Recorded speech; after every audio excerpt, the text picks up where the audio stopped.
If you've been following me for a while, you know that I've had a Fiesta for a very long time.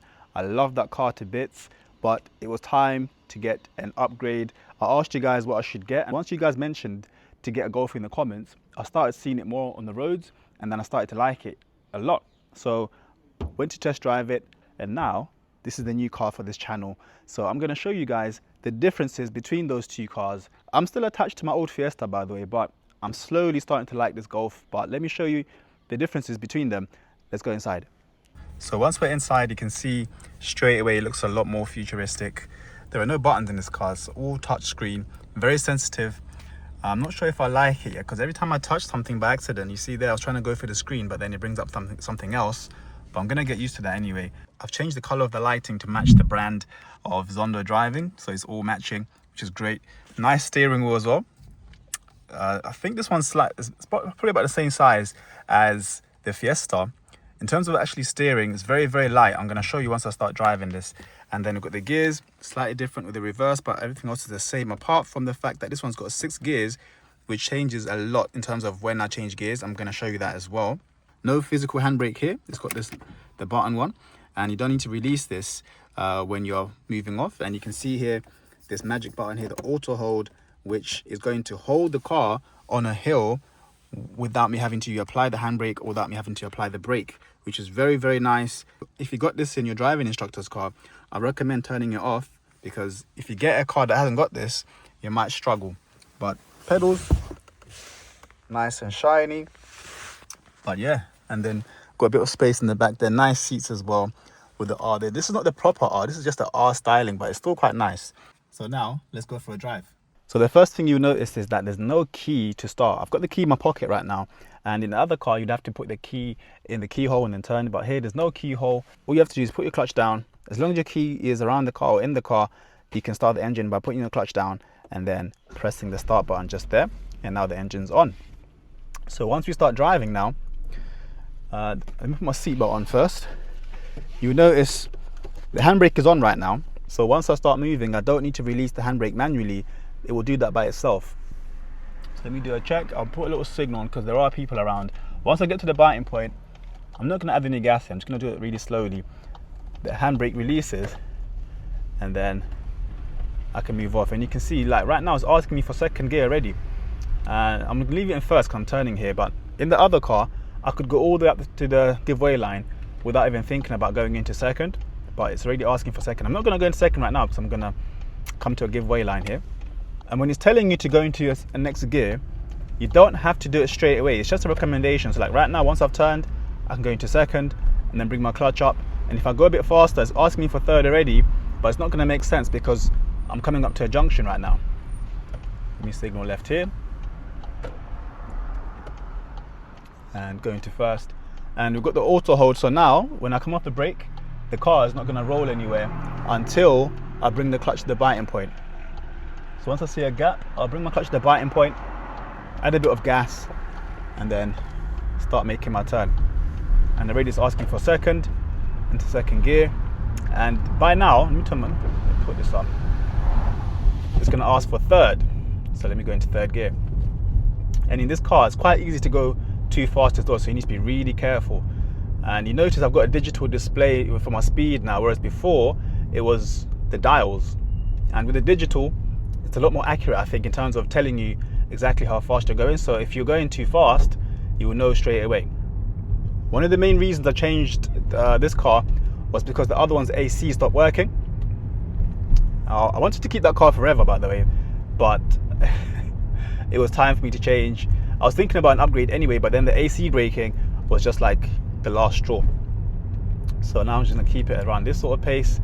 I'm gonna go and turn right at the next roundabout. Now in the other car, you would definitely need you'd need first gear for a lot of the turns. So let me turn left actually, so I can show you. Mirror, signal left. I'm going to use this second gear for this, check my right, and then make my turn, bring my clutch up. Yeah, it's nice and smooth. Now I'm in second. It's asking for third, but I've got a speed bump coming up and it's quite harsh as well, so I'm just going to ignore that and leave it in second. And coming up to a really sharp bend, I'm by Greenford Test Centre right now, and if you've been around this area, you'd know that this is a super sharp bend. Now in the other car, I would recommend for my learners to go into first gear for this, but in this car you can take quite slow turns like this in second. Yeah, in the other car this will start shaking now and start rumbling, and you'd have to put your clutch down a bit, but in this car it's quite smooth in second, even at really slow speeds. I'm just going to use my brake here to control my speed because it's very, very steep down here. Yeah, so I can even take this one in second without any issue. That's the main thing I like about this one. You can take lots of turns in second, whereas the other car you'd have to change into first a lot. But the downside to that is you have to change between 2 and 3 a lot as well in this car, whereas the other one you can do a lot of speeds in second before having to change into third. Yeah, so taking this turn, so now it's nice and clear here. If it asks for 3, I might give it 3. Yeah, and you'll see once it goes above 2000 RPMs, that's when it starts asking for the next gear up. So if I go like this sort of pace here, you see now it's asking for third. I'll give it third, and I can even slow down for this hump in third, and then add gas again, and we'll be fine. In the other gear, this would not. In the other car, that would not work. And I'm gonna go straight from third into first. I can see a car coming from the right over there, so just give them time to get out of my way. Once they've gone, I can start turning. So there, with my auto hold, I didn't really need to keep my foot on the brake, but I'm still getting used to this car. I've only had it for a couple of weeks now, and I'm so used to keeping my foot on the brake at junctions or hills that sometimes I forget that I don't need it when the auto hold is on, because the car will hold itself there without me having to press anything. And I was mentioning before about the steering. It's so light and so responsive. I drove my old car the other day because I took it from the guy that I sold it to, just so I can fix something for him. But when I drove that car after driving this car for a week, everything felt really stiff and kind of heavy. Whereas this car, everything is super light. I can just turn the steering wheel just with my fingers. That's how light it is. And in terms of the gear changes themselves, a few of my customers are having a hard time changing gears, especially from 2 to 3 or from 2 back to 1. They keep mixing up 1 and 3 because these gears are very close together. 1 and 3 are super close together. So when you're trying to change into 3, if you're not careful, you can end up in 1. Or if you're trying to change into 1, which is the most common issue actually for my learners that are struggling, when they try to change to 1, they end up in gear 3. I'll show you what I mean in a second.